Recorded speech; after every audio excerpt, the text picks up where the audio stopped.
Saudara-saudaraku yang terkasih, selamat berjumpa di Renungan Harian di channel Katolik kita.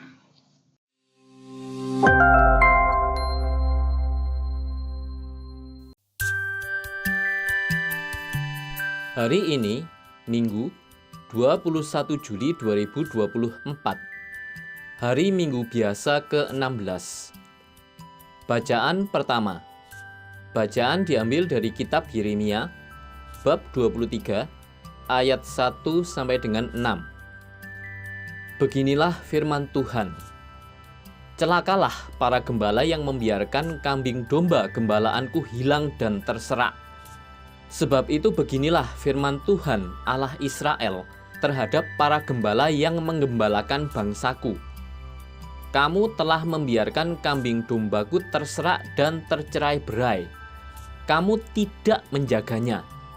Maka ketahuilah, aku akan membalas kepadamu perbuatan-perbuatanmu yang jahat. Demikianlah firman Tuhan. Aku sendiri akan mengumpulkan sisa-sisa kambing dombaku dari segala negeri kemana aku mencerai-beraikan mereka, dan aku akan membawa mereka kembali ke padang mereka. Mereka akan berkembang biak dan bertambah banyak. Aku akan mengangkat atas mereka gembala-gembala yang akan menggembalakan mereka, sehingga mereka tidak takut lagi, tidak terkejut, dan tidak hilang seekor pun. Demikianlah firman Tuhan. Sungguh, waktunya akan datang bahwa aku akan menumbuhkan tunas adil bagi Daud. Ia akan memerintah sebagai raja yang bijaksana dan akan melakukan keadilan serta kebenaran di negeri. Dalam zamannya, Yehuda akan dibebaskan dan Israel akan hidup dengan tentram. Dan inilah nama yang diberikan orang kepadanya, Tuhan, keadilan kita. Demikianlah sabda Tuhan. Syukur kepada Allah. Bacaan kedua. Bacaan diambil dari surat Rasul Paulus kepada jemaat di Efesus, bab 2, ayat 13 sampai dengan 18. Saudara-saudara, di dalam Kristus Yesus, kamu yang dahulu jauh, sekarang sudah menjadi dekat oleh darah Kristus. Dialah damai sejahtera kita, yang telah mempersatukan kedua belah pihak, dan yang telah merobohkan tembok pemisah, yaitu permusuhan. Sebab dengan wafatnya sebagai manusia, ia telah membatalkan hukum Taurat dengan segala perintah dan ketentuannya, untuk menciptakan keduanya menjadi satu manusia baru di dalam dirinya. Dengan demikian, ia mengadakan damai sejahtera. Dalam satu tubuh, ia memperdamaikan keduanya dengan Allah oleh salib, dengan melenyapkan permusuhan pada salib itu.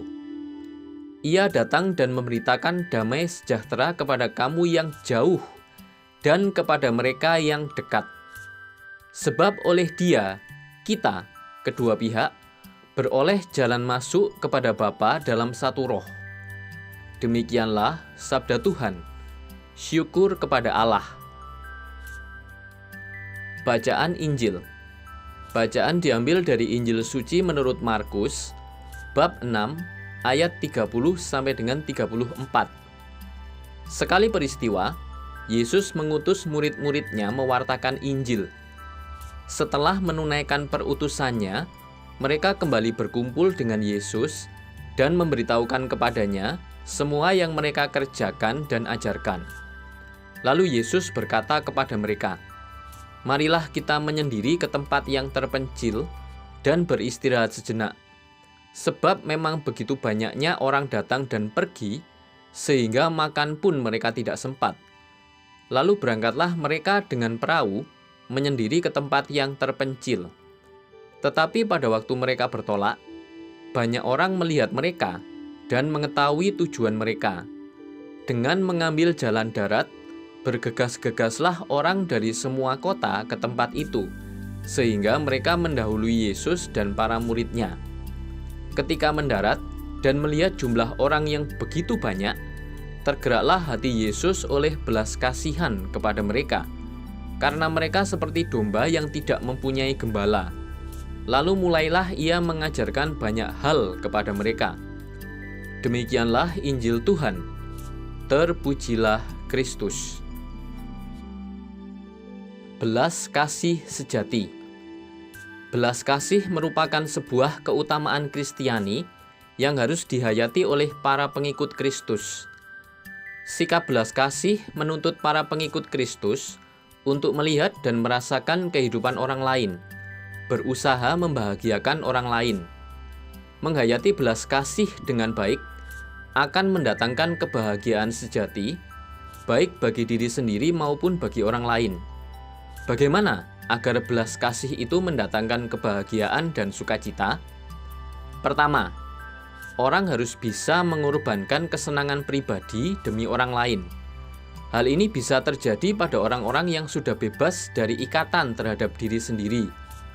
Orang pada level ini menyadari bahwa kebutuhan orang lain lebih penting daripada kesenangan pribadi. Nilai kesenangannya pun berbeda dengan orang yang masih mempunyai ikatan diri yang besar. Kalau orang yang memiliki ikatan diri memperoleh kebahagiaan dengan banyak menerima sesuatu.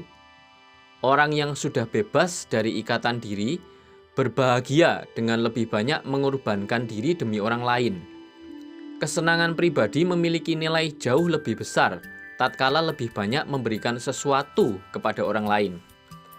Cara yang paling benar untuk membahagiakan diri adalah dengan menjadi bermanfaat bagi orang lain.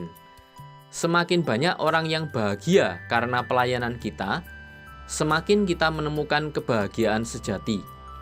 Semakin banyak kita membahagiakan orang lain, semakin nyata belas kasih Tuhan dalam diri kita, dan semakin mendalam kebahagiaan yang kita rasakan.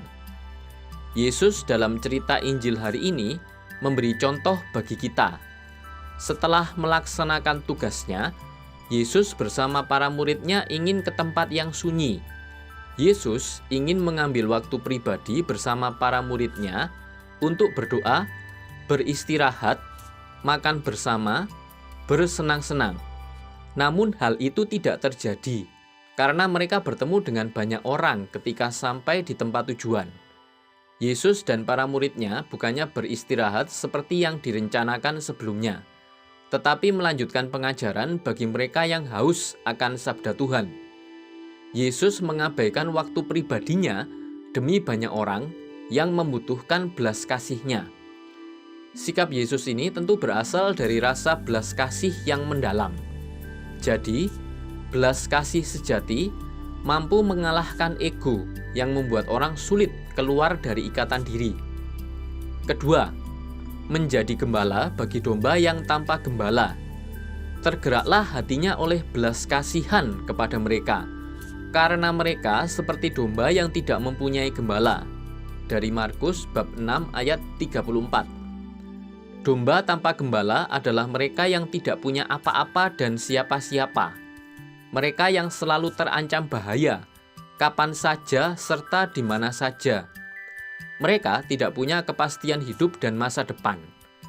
Merasa memiliki mereka adalah hal terpenting dalam diri orang yang dikuasai belas kasih Tuhan. Menjadikan mereka bagian dari diri kita berarti memperkecil bahaya yang setiap saat dapat mengancam mereka. Sebagai orang Katolik, mestinya kita terdorong untuk tidak hanya sebatas melihat dan merasakan penderitaan orang lain, tetapi belas kasih menjadi nyata dalam tindakan. Kita terus berjuang melepaskan diri dari ikatan egoisme, agar yang keluar dari diri kita betul-betul belas kasih sejati. Dengan demikian, kebahagiaan yang dirasakan adalah juga kebahagiaan sejati. Kita juga berusaha menjadi gembala yang menjadi pelindung, penjaga, dan penuntun agar domba yang tanpa gembala menemukan kepastian hidup dan masa depannya. Berbahagialah mereka yang memiliki rasa belas kasih yang tinggi, karena merekalah yang empunya kebahagiaan dan kehidupan sejati. Tulisan oleh R.P. Hendrikus Dili Okarm.